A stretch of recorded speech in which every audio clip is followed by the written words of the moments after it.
On va continuer notre étude de l'histoire du Nouveau Testament. Et donc, nous avons vu que depuis un certain nombre d'années maintenant, un certain nombre de chercheurs sont arrivés à la conclusion que le Nouveau Testament est beaucoup plus ancien que ce que l'on pensait jusqu'alors. Et notamment, il semble bien que, notamment au vu de la découverte de fragments des évangiles dans les manuscrits de la mer morte, eh bien, la rédaction des évangiles date d'avant 70, d'avant la destruction du temple. Et ça, c'est extrêmement important, parce que jusqu'alors, n'est-ce pas, tous les spécialistes prétendaient que les évangiles avaient été composés après 70. Et l'argument qui était avancé était le suivant, c'est que les évangiles synoptiques, notamment, annoncent, mettent dans la bouche de Jésus l'annonce prophétique de la ruine de Jérusalem. Or, pour les critiques, la prophétie n'existe pas. Il est impossible de prévoir un événement. Par conséquent, les prophéties qui étaient dans le Nouveau Testament sur la ruine de Jérusalem étaient obligatoirement des prophéties post-eventu, ça veut dire après l'événement, et par conséquent, il était indispensable que les évangiles soient datés, enfin en particulier les évangiles synoptiques, d'après 70. Alors, ça s'est âgé entre les années 80 jusqu'à la fin du siècle en gros, et pour l'évangile de Jean, 2e siècle. Déjà, cette théorie avait été mise en doute par des chercheurs tels que ceux de Jérusalem en particulier, le professeur Flusser, et les dernières découvertes du professeur Tieckle, n'est-ce pas, sur les manuscrits de la mer morte et les fragments de l'évangile de Marc, fragments de l'évangile de Matthieu et de Jean, pratiquement de tous les évangiles, n'est-ce pas. Maintenant, si du moins ces fragments sont authentiques, n'est-ce pas, et appartiennent bien au gros des manuscrits de la mer morte, comme il semble que ce soit le cas, c'est ce qu'a prouvé par exemple le laboratoire de recherche criminelle de la police de Jérusalem, la police israélienne, qui a examiné donc avec soin ces fragments et qui a conclu à leur authenticité. Alors là, nous aurions la preuve irréfutable que les évangiles ont été écrits avant 70. Par conséquent, que la prophétie est bien une prophétie, que Jésus l'a bien prononcé cette prophétie-là, et puis que nous avons donc ici un texte qui est extrêmement sûr. Un spécialiste des manuscrits de la mer morte qui s'appelle le professeur Jean de Carmignac, l'abbé de Jean de Carmignac, pardon, il n'était pas professeur, il était abbé, pouvait dire que on connaît aujourd'hui Jésus grâce aux évangiles aussi bien que si l'on avait vécu en Israël à la fin du 1er siècle, quelques années après la mort de Jésus. Si un d'entre nous s'était trouvé là, à ce moment-là, il aurait appris quelques détails supplémentaires qui ne sont pas conservés dans les évangiles sur la vie et sur l'enseignement de Jésus, mais rien qui ajoute quelque chose de fondamental à ce que les évangiles nous déclarent.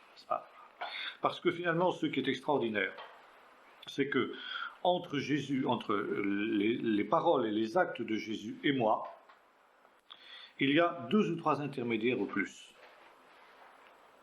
Il y a ceux qui ont recueilli les paroles de Jésus, qui les ont mises par écrit, vraisemblablement en hébreu, on va voir ça dans un moment. Deuxièmement, ceux qui l'ont traduit en grec, et puis finalement le récepteur, c'est-à-dire nous-mêmes. Alors, ce qui fait problème, c'est qu'il y a un temps long. Mais finalement, le nombre d'intermédiaires est limité. Par contre, quand nous recevons une information à la radio ou même à la télévision, Évidemment, c'est presque instantané, et c'est ça qui donne l'impression de vérité, mais entre l'information et nous-mêmes, il y a un nombre infiniment plus grand d'intermédiaires. Il y a le journaliste qui a filmé, il y a ceux qui ont reçu le studio de télévision où ça a été reçu, il y a ceux qui ont fait le montage qui va être présenté aux téléspectateurs, il y a celui qui fait le commentaire, etc. Enfin bref, il y a un nombre infiniment plus grand d'intermédiaires, si bien que finalement, sur un plan strictement scientifique, plus vous multipliez les intermédiaires, et plus vous multipliez les risques de déformation. Ça, c'est facile à vérifier. Vous avez sûrement fait ce jeu au louveteau, hein, où on met les louveteaux en rang, et puis alors le premier raconte une histoire dans le creux de l'oreille au premier de la chaîne, qui raconte la même histoire à son voisin, etc. Et puis quand on arrive au bout de la chaîne, puis il y a éclat de rire général, parce que ça ne veut plus rien dire. Bon. Plus le nombre d'intermédiaires est grand, plus il y a risque de déformation. Alors, ici, nous avons un nombre d'intermédiaires petits. Et finalement, les conclusions des savants tels que Jean de Carmignac ou d'autres, n'est-ce pas, sont très intéressantes parce que la thèse fondamentale de Rudolf Bultmann, qui a été le père de ce qu'on appelle la Formgeschichte, je ne sais pas si je prononce bien, sûrement pas, l'histoire des formes, c'est ça que ça veut dire, n'est-ce pas? Bultmann, qui était professeur en Allemagne, entre les deux guerres, a émis l'idée, l'hypothèse qui a révolutionné toute la recherche néo-testamentaire, et aujourd'hui, si on est dans l'ère post-bultmannienne, les thèses essentielles de Bultmann continuent à être professées par beaucoup, n'est-ce pas?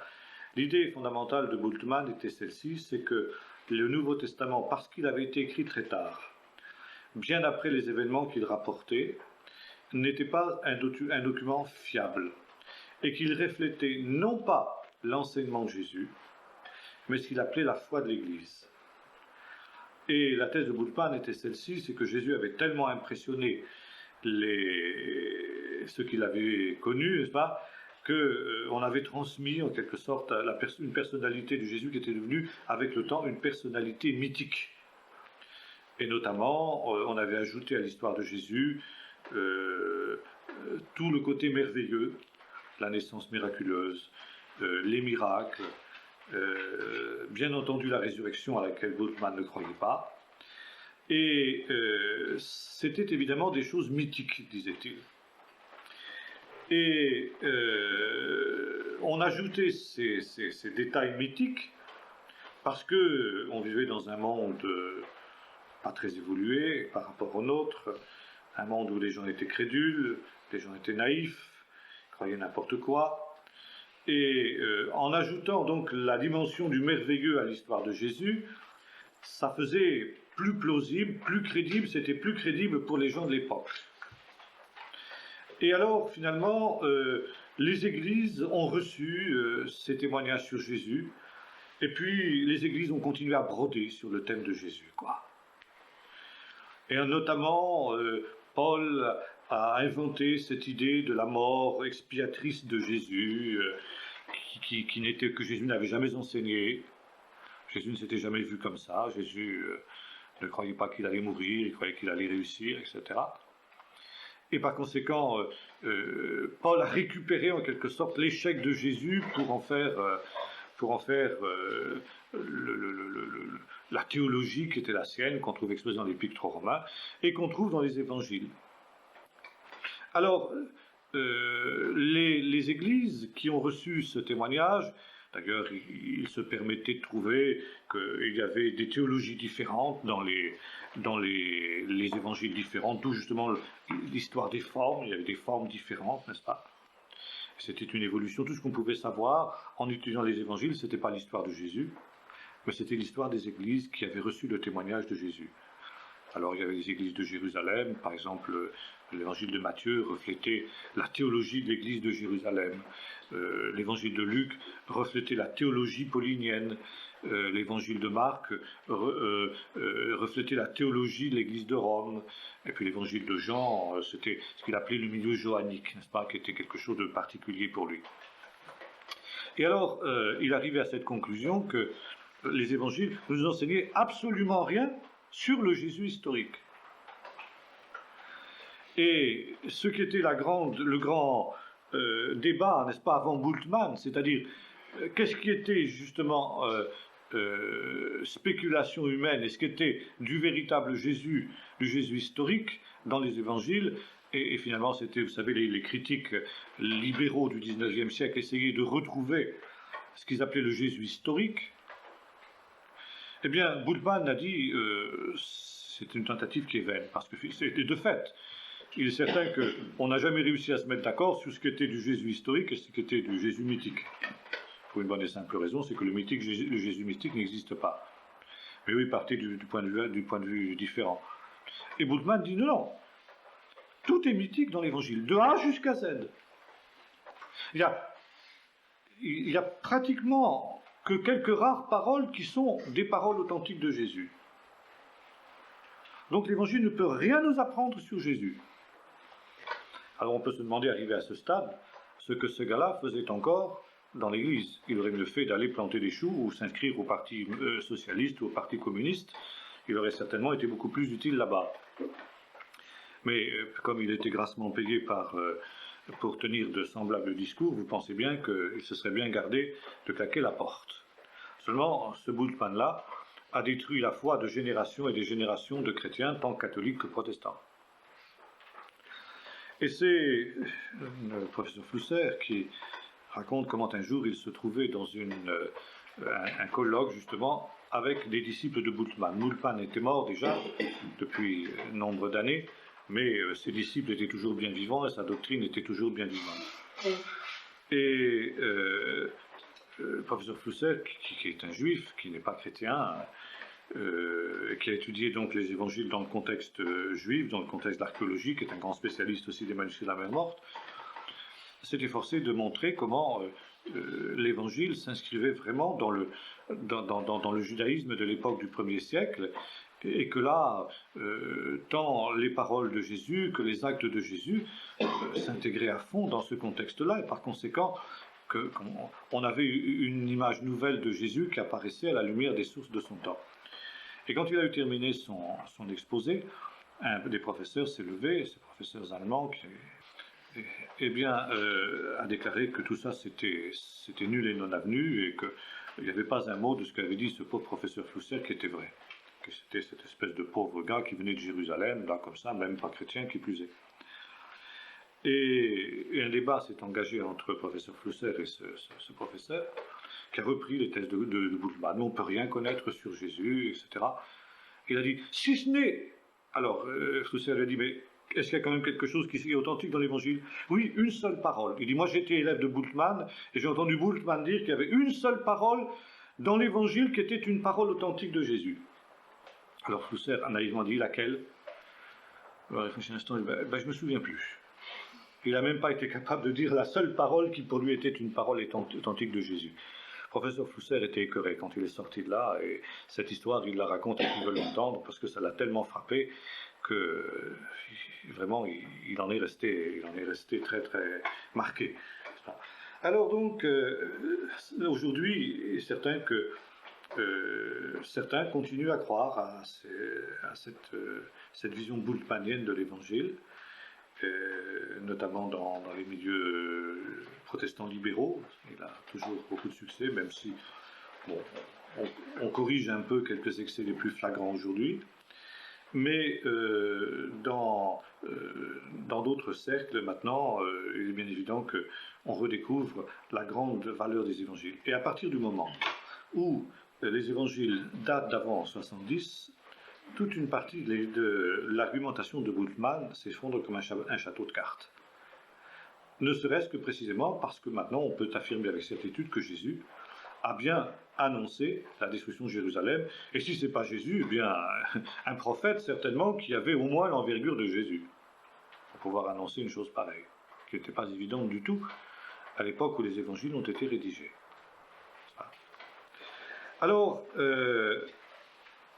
autre chose extraordinaire, c'est qu'on a trouvé des fragments de l'évangile de Jean, et l'évangile de Jean, qui était daté du IIe siècle, du début du IIe siècle, maintenant on sait que pour le moins, il date du 1er siècle. Donc aussi, qu'il est très proche des événements. Un détail parmi d'autres pour le montrer. Dans le chapitre 2 de l'évangile de Jean, il est question, vous savez, dans les noces de Cana, de 6 vases de pierre qui étaient à l'entrée de la maison et qui servaient à la purification des Juifs. Et c'est dans ces vases de pierre que Jésus donc a changé l'eau en vin comme on sait. Bon. Oui, pourquoi pas, vase de pierre. Bien.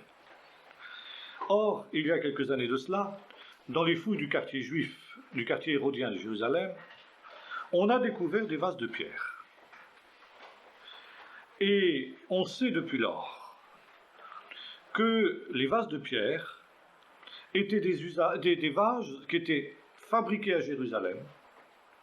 Il n'y avait qu'à Jérusalem qu'on fabriquait à cette époque-là des vases de pierre, nulle part ailleurs. Et ces vases de pierre étaient spécialement réservés pour des usages cultuels. On ne pouvait pas les utiliser pour autre chose. Et en 70, quand Jérusalem a été détruite, les fabriques de vases de pierre ont été détruites également. Et à l'époque de la Mishnah et du Talmud, l'époque qui a suivi la destruction du temple, on a cessé d'utiliser des vases de pierre, et on ne savait même plus qu'à la fin de l'époque du deuxième temple, on utilisait des vases de pierre. Voilà. Or, l'évangile de Jean nous dit qu'il y avait 6 vases de pierre qui servaient à la purification des Juifs. Ça veut dire qu'ils servaient à un usage cultuel, et non pas un usage profane, conformément à ce qu'on a redécouvert. Si l'évangile de Jean, l'abbé de Carmignac, si l'évangile de Jean avait été rédigé au début du IIe siècle, comme on l'affirme, à cette époque-là, on n'utilisait plus les vases de pierre. Et encore une fois, quand on lit la Mishnah et le Talmud, il n'y a pas une seule allusion à cette coutume-là. Ça veut dire qu'à cette époque-là, on est en pleine époque de la Mishnah, logiquement début du IIe siècle, à cette époque-là, on a oublié qu'on avait des vases de pierre qui servaient à des usages cultuels du temps où le temple existait. Comment l'auteur supposé du livre de Jean, le faussaire dont on veut nous faire croire l'existence, comment, alors que les rabbins les plus célèbres de l'époque avaient oublié qu'on avait utilisé des vases de pierre jusqu'à la destruction du temple pour des usages cultuels, comment le faussaire que réécrit l'évangile de Jean aurait-il pu savoir qu'on utilisait des vases de pierre à l'époque du deuxième temple et qu'à Cana, il y avait des vases de pierre pour la purification des Juifs? C'est un détail, mais c'est un détail qui marque l'authenticité. Ça, c'est un détail qu'un détective, un Sherlock Holmes, note immédiatement. C'est par des petits détails comme ça que les faussaires les plus fins se trahissent. Et on peut monter, au point de vue policier, un alibi extraordinaire, mais si on oublie un détail de ce genre, on est cuit. Eh bien, l'évangile de Jean cite le fait. Ça veut dire que le récit des noces de Cana a été rapporté par un contemporain, par un témoin oculaire, qui connaissait les usages de cette époque-là, usages qui ont été perdus, encore une fois, après la destruction du temple. Alors, ça c'est un détail parmi d'autres. Je pourrais en citer des dizaines et des dizaines que l'abbé de Carmignac, notamment, a relevé tout au long des évangiles, pour montrer justement l'authenticité. Le professeur Flusser a fait la même chose de son côté aussi, alors sur d'autres plans, par exemple sur les béatitudes, n'est-ce pas? Par exemple, un détail, Pultman et son école affirment que Jésus n'a jamais pu dire heureux ceux qui ont faim et soif de justice, car ils seront rassasiés. Parce que nulle part, il n'y avait de prière juive de ce type-là. Jamais les Juifs n'ont parlé comme ça. Bon, c'est déjà pas un argument, parce que Jésus pouvait parler autrement que ce qu'il faisait de son temps. Enfin bon, soit, c'était son argumentation. Vous voyez qu'elle est pauvre déjà. Bon. Alors, finalement, dans toutes les facultés de théologie, on enseignait qu'il faut corriger le texte des Béatitudes en disant « Heureux ceux qui ont faim de justice ». Et le mot « soif » n'apparaissait pas. Parce qu'on a des prières juives où il est question d'avoir faim. Mais il n'est jamais question d'avoir soif. Et même un homme aussi scrupuleux que le professeur Flusser avait cette vue. C'est lui qui m'a raconté ce détail. Et un jour, il se trouvait, c'était un Yom Kippour, un jour de Yom Kippour dans une synagogue. Dans la synagogue, il était à la synagogue, il était un juif pieux. Et il dit, moi, bon, j'étais là, à prier, il dit, j'étais sans lieu de m'occuper, de penser à mes travaux sur le sermon sur la montagne. Et soudain, fouillant dans la bibliothèque de la synagogue, là, feuilletant les vieux livres, il est tombé sur un vieux sidour. Un vieux sidour qui venait d'Europe centrale et qui n'était pas un sidour, vous savez, le sidour c'est le livre de prière, qui n'était pas celui qui était généralement utilisé dans les synagogues en Israël. Alors comme il est toujours un peu curieux, il a commencé à feuilleter ce sidour et il a trouvé cette prière. Bon, ça date à peu près du Moyen-Âge, mais souvent les textes du Moyen-Âge reprennent des traditions orales qui étaient beaucoup plus anciennes. Hein. Il a trouvé ceci, Seigneur, aie pitié de ton peuple, de ton héritage, qui ont faim de ta justice et soif de ton salut. Et soudain, tac, il s'est dit, mais non. L'argument de Bultmann tombe. Il y a des prières juives où il est question de ceux qui ont faim et qui ont soif. Enfin, c'est un détail parmi d'autres. Mais ça montre que finalement, là, aujourd'hui, on arrive à une preuve, à un ensemble impressionnant de preuves de l'authenticité de l'Évangile. Et finalement, des hommes comme le professeur Flusser me disaient d'ailleurs la dernière fois que je l'ai rencontré, c'était en septembre, la personne de Jésus, elle nous apparaît avec une clarté, une limpidité totale au travers des évangiles. Contrairement, il reprend Bultmann à contre-pied totalement, complètement, n'est-ce pas? Et il disait, on peut avoir une certitude. Alors, comme c'est un scientifique, il garde toujours une petite réserve. Il dit à 99,9% de la certitude des évangiles. On pourrait en dire à 100%. Mais enfin, il n'en était pas loin. Il n'en était pas loin. Alors, ça, c'est une chose tout à fait intéressante. Et il arrive à la conclusion que l'évangile de Jean a été écrit dans les années 60 à 65 après Jésus-Christ, tandis que les synoptiques ont été écrits dans les années 50 à 55 après Jésus-Christ. C'est-à-dire, pratiquement dans la foulée, par la génération qui a connu Jésus. Il n'y avait pas de problème. Et dans la génération qui a connu Jésus. Ce qui faisait dire, encore une fois, à l'abbé de Carmignac, que on connaît aujourd'hui, si on s'était trouvé en 50 à Jérusalem, 50 après Jésus-Christ, et qu'on aurait pu avoir accès à l'évangile de Marc, qui circulait déjà à cette période-là à Jérusalem, et on aurait connu Jésus aussi bien que... Plutôt, aujourd'hui, on connaît Jésus aussi bien qu'on l'aurait connu à ce moment-là.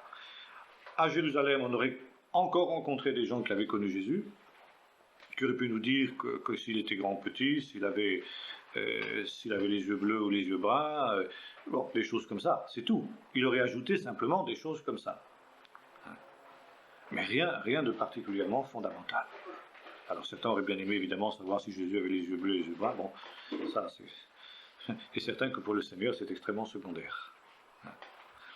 Alors, une chose très intéressante, c'est que cet évangile de Marc, il a vraisemblablement été écrit à Rome. Le père de l'Église, un des pères de l'Église s'appelle Papias, a donc déclaré ceci, que voilà, Marc, qui est l'hermateute de Pierre, l'hermateute, ça veut dire l'interprète, a écrit avec exactitude ce dont Pierre se souvenait et ce qu'avait prêché et dit le Seigneur.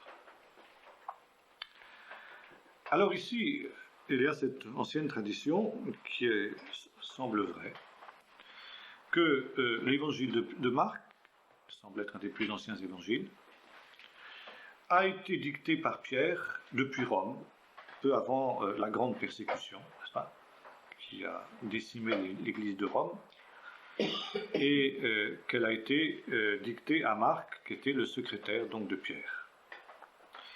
Et cet évangile, manifestement, est devenu l'évangile des communautés de Rome et des environs. Et cet évangile a dû dépasser la renommée de Rome, notamment après la mort de Pierre, de telle sorte que les églises voisines en ont demandé des copies. Et il y avait à Rome, en quelque sorte, une maison d'édition de l'évangile de Marc. Et l'église de Jérusalem en a demandé au moins une copie. Et cette copie se trouvait dans la bibliothèque de l'église de Jérusalem jusqu'au moment de l'avance des Romains en 68. Et les chrétiens de Jérusalem ont alors fait ce que faisaient tous les juifs pieux, n'est-ce pas? Ils ont sorti ce qu'ils avaient de plus précieux, leurs manuscrits, et ils les ont mis à l'abri dans les grottes des environs de la mer Morte. La grotte dans laquelle se trouvaient les manuscrits du Nouveau Testament, qui contenaient des fragments de Marc, mais aussi de fragments des épîtres, un certain nombre d'épîtres, l'épître de Pierre notamment, épîtres à Timothée, épîtres aux Éphésiens, etc. Donc, vous voyez, Timothée, on est dans ces années-là, hein. Ici 68, 69 maximum, si vous voulez. Timothée, c'est le début des années 60. Hein. Donc, si vous voulez, entre Pierre aussi, finalement, les épîtres de Pierre, c'est la fin des années 50, début des années 60. Et à peine 10 ans après, ces épîtres avaient atteint l'église de Jérusalem. Donc, ces manuscrits sont déposés dans une grotte près de la mer Morte. Contrairement à ce qui s'est passé pour les documents de la mer Morte les plus connus, de la grotte Q4 par exemple, que les Romains n'ont pas réussi à violer, que les Romains n'ont pas réussi à découvrir, il semble que la grotte dans laquelle se trouvaient les fragments les rouleaux des chrétiens, des judéo-chrétiens, ont été découverts par les Romains. Et les documents ont été déchirés. Les Romains, certainement, les ont vandalisés, les ont déchirés, etc. Et on n'a retrouvé que des fragments, malheureusement, à peu près de la grandeur d'un timbre-poste, quoi. Hein. Mais un fragment d'un timbre-poste, pour un papyrologue, ce sont des fragments de papyrus, qui plus est, ce n'est pas des parchemins, ce sont des papyrus. Pour un papyrologue, un fragment comme un timbre-poste, ça enseigne beaucoup de choses. Et surtout quand on les passe au microscope avec les moyens perfectionnés qu'a la police israélienne, ça vous apprend une foule de choses. Et le professeur Tchèque a écrit un bouquin comme ça, épais comme ça, sur le seul fragment de Marc qu'il a découvert, quoi. Comment on tire des conclusions de la qualité de l'encre, du fait qu'il y avait un défaut dans le papyrus et que la plume du scribe a glissé à un certain endroit, ce qui fait que à cet endroit-là, le trait devient plus épais, etc. Enfin, il tire des conclusions comme ça extraordinaires, quoi. Hein, extraordinaires de l'étude de ce simple fragment de papyrus, quoi. Alors ici, donc nous avons des documents qui sont extrêmement anciens. Et même chose en ce qui concerne l'Apocalypse. On datait de l'Apocalypse de la persécution de Domitien en gros, c'est-à-dire 2e siècle. Bon. Il y a aussi une raison, c'est que l'Apocalypse annonce aussi la ruine de Jérusalem, à peu près dans les mêmes termes que ce qu'on trouve dans l'évangile de Matthieu. Jérusalem sera foulée aux pieds. Vous savez, dans l'Apocalypse 12, vous avez le lieu saint qui est aussi foulé aux pieds. Donc on disait, ça ne peut pas être antérieur à 70. De chance, aujourd'hui, il semble bien que l'Apocalypse date de ces années-là, justement, n'est-ce pas ? Et qu'on ait un texte finalement qui est très ancien aussi, qui antedate la ruine de Jérusalem. Ça, ce sont les dernières découvertes, hypothèses dans ces domaines-là. Bien sûr, c'est très combattu, ces thèses-là. Il y a une levée de bouclier terrible, vous comprenez, c'est toujours la même chose, parce que tant et tant de spécialistes ont écrit des thèses fort savantes qui leur ont valu des prix extraordinaires sur les autres hypothèses, sur Bultmann, etc. Bon, c'est pas très agréable pour un savant qui a consacré toute sa vie à démontrer qu'on ne peut rien connaître sur Jésus, soudain de s'entendre dire que tous les piles de bouquins qu'il a écrites, il peut en faire un peu de joie.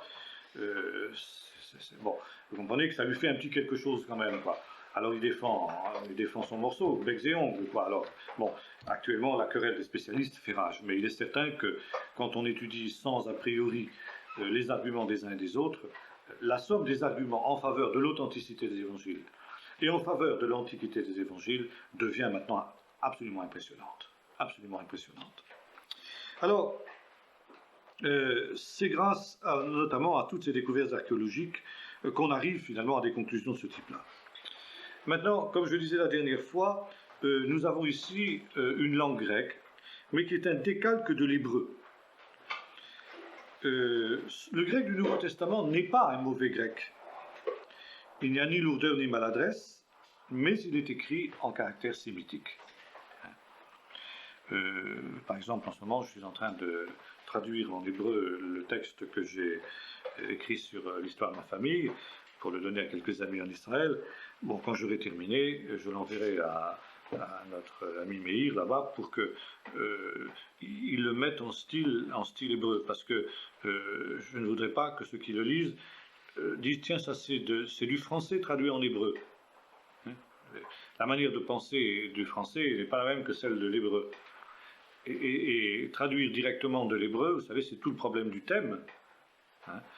L'effort en thème, vous savez, c'est vraiment la crème.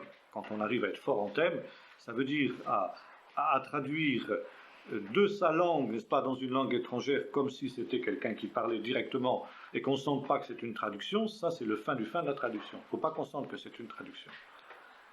Bon, les évangiles, on sent que c'est une traduction. Ça ne veut pas dire que ceux qui l'ont traduit étaient des mauvais traducteurs. Ils l'ont fait volontairement, ils l'ont fait délibérément. Ils l'ont fait délibérément, justement, parce que, comme j'ai dit la dernière fois, ils avaient un tel respect pour les paroles de Jésus, pour le texte original qu'ils avaient entre les mains, qu'ils ont voulu rester fidèles, même lorsque ce qu'ils allaient dire, en traduisant mot à mot, ferait que ce soit obscur. Comme j'ai cité la dernière fois, les pauvres en esprit, par exemple. Alors, nous avons ici un témoignage aussi de Papias, dont je parlais tout à l'heure, un des pères de l'Église, qui nous dit une chose très intéressante. Il nous dit à peu près ceci. Matthieu mit en hébreu les paroles de Jésus. En grec, c'est les logia de Jésus. Et ensuite, chacun les traduisit comme il put. Alors ici, ce texte est très intéressant. Parce qu'il confirme ce que l'on sent, justement, quand on étudie le grec du Nouveau Testament, parce qu'il confirme aussi ce qu'on trouve dans d'autres sources, notamment chez Jérôme, qui nous dit qu'il a consulté dans la bibliothèque de Césarée un évangile hébreu.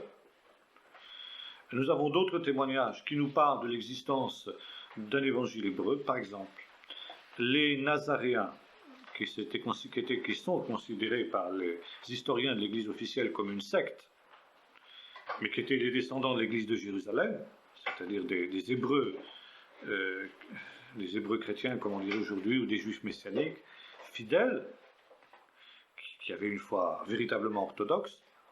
Mais un des reproches qu'on leur a fait à partir de l'époque de Constantin, c'est qu'ils avaient un évangile hébreu. Comment peut-on lire la Bible en hébreu? Et en particulier, comment peut-on lire le Nouveau Testament en hébreu? Ils étaient hérétiques à cause de ça, parce qu'ils avaient, entre autres choses, un évangile en hébreu. Il n'y avait pas que ça, mais enfin, c'était un des chefs d'accusation essentiels qu'on portait contre eux. Bien. Alors, cet évangile était-il ce qu'on appellerait le proto-Matthieu? Or, il semblerait qu'il y ait eu deux étapes en ce qui concerne l'évangile de Matthieu. Une première étape où Matthieu a rédigé, nous était dit, les paroles de Jésus. C'est-à-dire les paroles et non pas les actes. Et quand on examine l'évangile de Matthieu, on se rend compte que l'évangile de Matthieu est construit autour de 5 grands discours de Jésus. Le sermon sur la montagne, le discours sur la vie en communauté, les paraboles du royaume, le grain de sénévé, tout ce que vous voudrez, le discours sur l'envoi en mission, disciples, les recommandations qu'il leur donne quand ils envoient en mission, et puis le grand discours sur la fin des temps, Matthieu 24-25. Ce sont les 5 grands discours. Bon, pourquoi 5 grands discours? Parce que Jésus est le prophète selon Moïse, celui qui avait été annoncé, et que Moïse a donné 5 livres à la Torah. Donc Jésus, le nouveau Moïse aussi, donne 5 grands discours. Alors il semblerait qu'au départ, dans l'évangile de Matthieu, si on n'en croit pas Fias, ni moi, il n'y avait que les 5 discours de Jésus. Et c'est dans un deuxième temps, semble-t-il, qu'on a intercalé entre ces 5 discours les événements de la vie de Jésus, ce qu'on appellerait la Haggadah, n'est-ce pas? Il y a 2 parties dans l'évangile de Matthieu, la partie halachatique, c'est-à-dire la partie enseignement, et puis la partie haggadatique, c'est-à-dire la partie narrative. Et la partie narrative semble avoir été ajoutée dans un deuxième temps. Troisième évangile, l'évangile de Luc. L'évangile de Luc, là aussi, semble extrêmement intéressant. Et les travaux du professeur Flusser, plus exactement pour rendre à César ce qui lui revient, du pasteur Lindsay, du pasteur Robert Lindsay de l'église baptiste de Jérusalem, qui était un érudit et qui ensuite a été rejoint par le professeur Flusser, mais c'est quand même le pasteur Lindsay qui a lancé le premier la recherche. Le pasteur Lindsay a mis en évidence aussi la très très grande antiquité, n'est-ce pas, de l'évangile de Matthieu, de l'évangile de Luc. Et il a noté que souvent l'évangile de Luc était des évangiles synoptiques celui qui était le plus complet, le plus précis. Faut-il s'en étonner d'ailleurs, puisque Luc lui-même dit au début de son évangile qu'il a fait des recherches exactes et qu'il a recherché donc l'exactitude. Non pas que les autres ne soient pas exacts, mais peut-être moins complet que ne l'était l'évangile de Luc, n'est-ce pas? Et ce faisant, n'est-ce pas, il y a ici quelque chose qui montre que Luc travaillait sur des documents sémitiques, hein, et que le texte est beaucoup plus ancien que ce que l'on imaginait. C'est la conclusion à laquelle il arrive justement le professeur Lindsay. Alors, par exemple, les cantiques de Luc, ce qu'on appelle le Magnificat, ou le Nunc Dimittis, ou le cantique de Zacharie, obéit aux lois de la poésie hébraïque et non pas de la poésie grecque. Donc il y a un texte hébraïque sous-jacent. Les formules et les phrases de ces cantiques ne se retrouvent nulle part ailleurs, dans aucune des épîtres. Parfois il y a même une gématria sous-jacente. Par exemple les jeux de mots dans les cantiques, justement dans les évangiles de l'enfance, il y a des jeux de mots sur le nom des personnages, et choses comme ça, que si on ne connaît pas l'hébreu, on ne repérera pas. Alors, maintenant, on en revient à ce fameux problème synoptique. Pourquoi les ressemblances et les différences entre les évangiles synoptiques? Est-ce la tradition orale? Alors, on a émis l'hypothèse déjà depuis bien longtemps, même avant Bultmann, que les évangiles synoptiques font usage d'une source commune. Une source commune qui nous est aujourd'hui perdue, qu'on appelle quelle est, je ne sais pas comment on dit ça en allemand, c'est de l'allemand. Et que finalement, quand on a dit ça, on n'a rien dit, quoi. Parce que s'il y avait une source commune, comment se fait-il qu'il y ait des divergences entre les évangélistes? Pourquoi ils ont laissé tel évangile, des évangélistes a laissé de côté tel épisode de la vie de Jésus, telle parole de la vie de Jésus? Pourquoi tel autre l'a gardé, etc. Pourquoi tel évangile a des paroles ou des textes, n'est-ce pas, qui ont tout ni dans l'un ni dans l'autre. Enfin, là, cette histoire de sources anciennes, communes, en voulant résoudre le problème, en fin de compte, ne résout rien. Et il faut reconnaître que là, on continue à nager un petit peu en plein mystère. Alors ensuite, on a les épîtres. La deuxième épître les 2 épîtres aux Corinthiens ont été écrits donc en 54 et 56 environ. Mais les plus anciennes sont les 2 épîtres aux Thessaloniciens.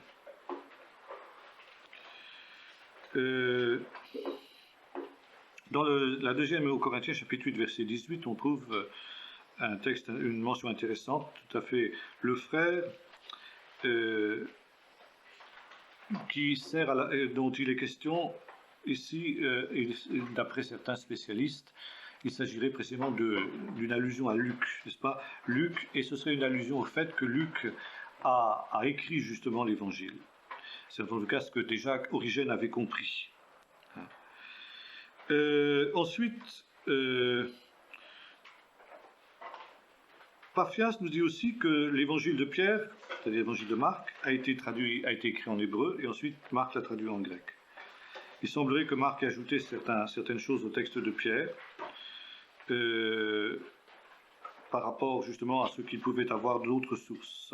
Tout ça, c'est des hypothèses, parce que là, on ne peut pas être sûr à 100% de rien. Mais en tout cas, il pouvait le faire parce qu'il avait une connaissance parfaite de la pensée de Pierre. C'est évident, il a dû entendre Pierre raconter de multiples fois les événements qu'il a ensuite rapportés. Irénée de Lyon aussi écrit une chose intéressante. Il nous dit ceci. Matthieu publia en hébreu, chez les Hébreux, dans leur propre langue, un livre qu'il appela l'Évangile. Après le départ de Pierre de Rome, Marc, disciple et traducteur de Pierre, nous a aussi transmis la prédication de Pierre, tandis que Luc, compagnon de Paul, mit dans un livre l'Évangile prêché par lui, prêché par Paul. Alors, Irénée de Lyon, c'est pas n'importe qui. C'est quand même la 3e génération après Jean. Il était le disciple de Polycarpe de Smyrne, qui était lui-même disciple de Jean, qui avait connu Jean de son vivant. Donc c'est la 3e génération après Jean. Et par conséquent, Irénée confirme ici ce qu'on trouve chez Papias. Et contrairement à ce qu'affirment les spécialistes modernes, encore une fois, nous n'avons aucune raison de mettre en doute ces témoignages-là. 3 intermédiaires, Jean, Polycarpe, Irénée, c'est infiniment plus que, encore une fois, comme disait l'abbé de Carmignac, une information qui nous vient par la radio, par la télévision. C'est infiniment plus sûr, en tout cas, parce qu'il y a beaucoup moins d'intermédiaires. Alors, on trouve aussi d'autres pères de l'Église qui s'expriment un peu de cette manière-là. Voici ce qu'on trouve donc chez ce qu'on appelle la vie de Pantène. Pantène était un évangéliste des premiers siècles qui est allé évangéliser les Indes. Et voici ce qu'on dit dans ses mémoires. On dit que Pantène alla aux Indes, où il trouva à sa venue un évangile de Matthieu. Chez certains indigènes du pays qui connaissaient déjà Jésus, un disciple de Jésus y aurait prêché avant Pantène et leur aurait laissé un exemplaire hébreu de l'évangile de Matthieu. Les traditions anciennes, qu'il est impossible de vérifier cette fois-ci, affirment que ce disciple ancien ne serait autre que Thomas. Thomas, l'incrédule, aurait été l'apôtre des Indes. Le texte de Pantène nous dit un disciple. Il y a eu un disciple, manifestement. Et certainement que quand Pantène est arrivé là-bas, il ne dit pas n'importe quoi. Il a bien trouvé sa venue préparée par un évangile qui avait été apporté par d'autres, n'est-ce pas? On sait qu'il y avait des communautés juives aux Indes, n'est-ce pas? Et bon, maintenant, quant à savoir s'il s'agit de Thomas ou d'un autre, bon, il y a une tradition qui l'affirme. Quelle est la base de cette tradition? C'est difficile de dire. Clément d'Alexandrie, maintenant. Voici ce qu'il écrit. Quant à Marc, pendant le séjour de Pierre à Rome, il mit par écrit les actes du Seigneur, sans toutefois les raconter tous. C'est très intéressant. Ça montre que l'évangile de Marc fait un choix parmi ce qui a été rapporté. Alors, peut-être que là, une affirmation de ce type-là nous donne une approche du problème synoptique. À savoir que peut-être qu'effectivement, il y avait une source commune, soit une source orale, soit une source écrite. Pendant longtemps, avec Marcel Jousse, n'est-ce pas, on a cru à une source orale. Maintenant, avec les travaux de Carmignac, de Flousset, d'autres, n'est-ce pas, peut-être c'était plus une source écrite. Finalement, peu importe. Peut-être y a-t-il eu une source. La fameuse, comme tu disais, Quelle, n'est-ce pas, mais on appelle tout simplement Q quand on écrit en abrégé, c'est pas Q, c'est la source. Et que finalement, ceux qui ont rédigé les évangiles synoptiques ont fait un choix.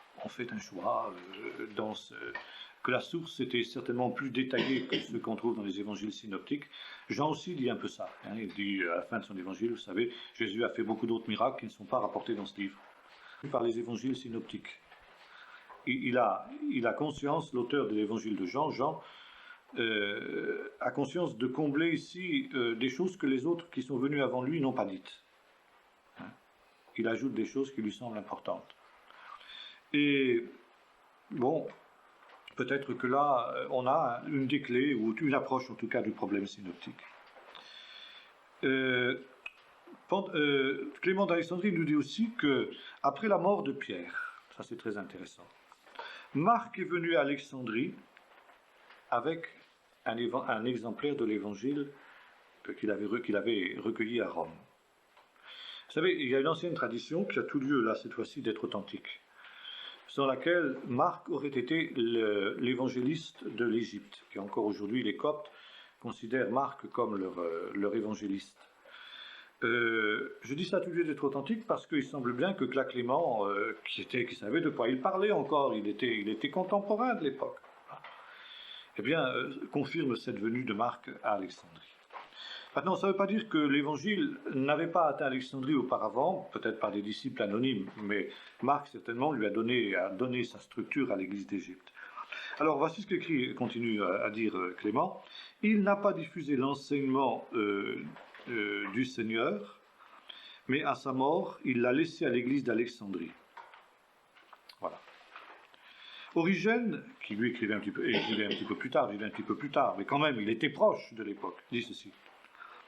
Matthieu a écrit pour les croyants issus du judaïsme et il a composé son évangile en langue hébraïque. Le seul évangile, celui de Marc, qu'il l'a fait comme Pierre le lui a indiqué. Autre père de l'Église, Eusèbe de Césarée. Matthieu, prêcha d'abord aux Hébreux. Comme il devait aller aussi vers d'autres, il livra à l'écriture dans sa langue maternelle son évangile. Ça veut dire il a traduit l'évangile en grec. Alors ça c'est très intéressant, parce que si effectivement Matthieu est l'auteur de la traduction en grec de son évangile, ça veut dire que nous avons un texte très sûr. Parce que lui, il savait de quoi il parlait. Il ne risquait pas de trahir sa pensée. Alors, donc, je vais citer Jérôme, qui évoque le fait qu'il avait trouvé un exemplaire de Matthieu en hébreu dans la bibliothèque de Césarée. La fin du livre des Actes, et le prologue d'ailleurs des Actes, font clairement allusion à l'évangile de Luc. Ce qui fait qu'on ne peut pas dater l'évangile de Luc au-delà de 58-60 après Jésus-Christ, pendant la captivité de Paul à Césarée, vraisemblablement, ou selon Colossiens 4, verset 14, Luc était près de lui. On peut penser, n'est-ce pas, que pendant la captivité de Paul à Césarée, Luc a mis à profit ses loisirs forcés pour écrire, peut-être sous la dictée de Paul, l'évangile justement qui porte son nom. Alors, entre parenthèses, vous verrez dans le prochain Keren, n'est-ce pas, qu'on a retrouvé à Césarée le lieu où vraisemblablement Paul a été emprisonné. La prison, n'est-ce pas, qui était celle qui était utilisée à l'époque où Paul a été emprisonné, et donc vraisemblablement Paul a été emprisonné dans cet endroit-là. Peut-être que c'est l'endroit où a été aussi rédigé l'évangile de Luc. Alors, maintenant, il y a un autre problème. C'est un problème qui revient constamment. Aujourd'hui, n'est-ce pas, on dit, bien, tout ça est bel et bon, mais l'évangile n'a-t-il pas été écrit en araméen, langue parlée à l'époque de Jésus? Et depuis le XVIe siècle à peu près, il y a l'idée que la langue originelle des évangiles était l'araméen. Et on entend aujourd'hui ça encore dans bien des lieux, dans bien des endroits. En fait, c'est en 1555 qu'un certain Van Wirchmen, je ne sais pas comment on dit ça, c'est Wirchmenstadt, a pensé qu'on ne parlait plus l'hébreu à l'époque de Jésus et que par conséquent, les originaux du Nouveau Testament étaient écrits en araméen. Première objection, tous les textes que nous avons cités tout à l'heure, des pères de l'Église, parlent d'hébreu et non pas d'araméen. Alors, von Wirsch a dit une chose, il dit oui, mais il faut comprendre araméen, langue hébraïque, il faut comprendre l'hébreu, on parle l'hébreu, langue hébraïque, donc araméen. Bon, c'est quand même un peu tiré par les cheveux, première chose. Hein. Alors, maintenant, les découvertes de Qumran ont démenti cette hypothèse.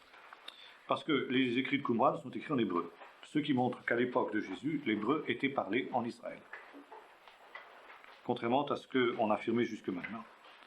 Et de nombreux modernes maintenant sont arrivés à cet avis-là. Déjà Djous, Marcel Djous, qui pourtant était un grand spécialiste de l'araméen, pensait aussi que les évangiles étaient en fait écrits en hébreu. Bellrose, un des inventeurs des manuscrits de la mer morte, même Wellhausen, aujourd'hui l'abbé Laurentin, qui a beaucoup travaillé sur les évangiles de l'enfance, le pasteur Lindsay, David Flusser, Pinchas Lapide, Claude Trémontant, Jean de Carmignac, je pourrais allonger la liste de plus en plus. Alors, justement, j'aimerais évoquer ici les travaux de deux savants qui me semblent avoir fait des découvertes extrêmement intéressantes dans le domaine, Claude Trémontant et Jean de Carmignac, l'abbé Jean de Carmignac. Ce sont deux catholiques tous les deux, mais ce sont des gens qui ont fait un travail extrêmement intéressant, extrêmement sérieux. Claude Trémontant, à partir de toutes les découvertes que nous avons évoquées, est arrivé à la conclusion que dans l'entourage de Jésus, un certain nombre de ses disciples étaient lettrés. Bon, nous avons quelqu'un comme Lévi, Matthieu justement, spécialiste des douanes, et d'évident que c'était un homme qui avait l'habitude de la lecture et de l'écriture. Même si les disciples de Jésus étaient considérés comme des hommes du peuple sans instruction, c'était vrai pour certains d'entre eux, c'était pas vrai pour tous. Il y avait au moins donc ici ce Lévi Matthieu qui effectivement va jouer un rôle extrêmement important dans la rédaction de l'évangile commencé. Il est donc vraisemblable, dit Claude Trémontant, que selon la coutume de l'époque, certains de ses disciples aient pris des notes en hébreu. Encore une fois en hébreu et non pas en araméen, parce que l'hébreu était la langue dans laquelle on écrivait les choses officielles. Tout ce qui était officiel se faisait en hébreu. Comme le disait le professeur Flusser, je m'entretenais avec lui il y a bien longtemps à Jérusalem de ces choses, il disait c'est exactement comme en Suisse allemande, aujourd'hui, en Suisse alémanique, les Suisses allemands ont un patois qu'ils parlent entre eux dans la vie courante quand ils vont dans les magasins, qu'on appelle le Swiss Dutch, mais tout ce qui est officiel, à l'école, l'enseignement est en temps pur allemand, les actes officiels, dans les tribunaux, tout ça c'est en pur allemand, et puis dans les églises, la prédication est donnée en pur allemand. Il en allait de même en Israël à l'époque de Jésus. Dans la vie courante, on parlait araméen. De ce fait, il y a des termes araméens qui apparaissent dans la Bible, dans le Nouveau Testament, ce qui était d'ailleurs un des arguments aussi pour le hollandais, dont je parlais tout à l'heure, disant, ben, voyez, il y a des termes araméens, etc. Bon, il y a des termes araméens tout simplement parce que là, ce sont des conversations courantes qui sont évoquées. Alors vous allez me dire, mais il y a la parole de Jésus sur la croix, il prononce le psaume 22 en araméen. Bon, mais ça c'est dans les évangiles, les autres disent qu'il l'a prononcé en hébreu d'abord. Et puis deuxièmement, c'est vrai que parfois certaines prières étaient dites en araméen, c'était rare. Il y avait certaines rares prières, par exemple encore aujourd'hui, le Kaddish est récité en araméen et non pas en hébreu. C'est pourtant une des plus importantes prières. Bon, c'est une des coutumes comme ça, on ne sait pas trop pourquoi. Donc il est possible aussi que de temps en temps il y avait des choses comme ça en araméen. Donc il y avait très rapidement des cahiers de notes qui circulaient parmi les disciples de Jésus, chacun ayant placé sur ces cahiers de notes ce qui lui paraissait le plus sûr. Et là c'est donc la théorie de Trémontant pour expliquer le problème synoptique. Et finalement, contrairement à ce qu'affirment les exégètes classiques, il n'y a pas une seule source commune, la fameuse Kfele, hein, mais il y a des sources communes qui ont été gardées justement par des disciples de Jésus, ce qui expliquerait justement les différences entre les synoptiques. Bon, c'est une hypothèse, elle vaut ce qu'elle vaut. Hein. Le problème synoptique est tellement complexe qu'il n'y a pas de solution qui fasse vraiment l'unanimité. C'est une possibilité. On ne peut pas l'écarter, on ne peut pas dire non plus que c'est la seule. Donc, ces cahiers pouvaient être différents en quantité, pouvaient être différents en qualité. Et il est évident que quand on reçoit quelque chose, une information, la manière dont on la reçoit fait qu'il y a toujours une perte de l'information. Donc il y a eu de toute façon une perte d'une certaine densité du message de Jésus, ça c'est inévitable, parce que justement l'homme est ce qu'il est. Ensuite, il a fallu traduire en grec. Il y a aussi un petit peu là, une nouvelle perte, en quelque sorte, de la qualité de l'information. Mais à partir de cette période-là, à partir du moment où on a traduit en grec, il y a eu une espèce de, comment dirais-je, de lexique, dit Trémontant, hébreu-grec du Nouveau Testament, qui s'est créé par la force des choses. C'est-à-dire que une espèce de... C'était peut-être pas un lexique qui était publié par une académie... l'Académie de Jérusalem ou quelque chose comme ça, mais dans les faits, c'était quelque chose, si vous voulez, qui naissait spontanément, en quelque sorte. Et les traducteurs ont serré le texte de près, en ne cherchant pas, dit-il, à le rendre tolérable aux oreilles formées par la littérature grecque. Ça, c'est extrêmement intéressant. Pourquoi ? Parce que c'était des textes non pour divertir, mais c'était des textes pour instruire. C'était des choses qui étaient tellement saintes que on n'était pas là pour faire de la poésie ou pour faire quelque chose qui soit agréable à l'oreille, de l'art, contrairement à nos braves modernes qui veulent absolument qu'on évangélise par là. Non, non, c'était quelque chose qui était important. Alors il passe ensuite en revue les différents évangiles, ça on verra si vous voulez la prochaine fois. Bien, on va s'arrêter là pour ce soir.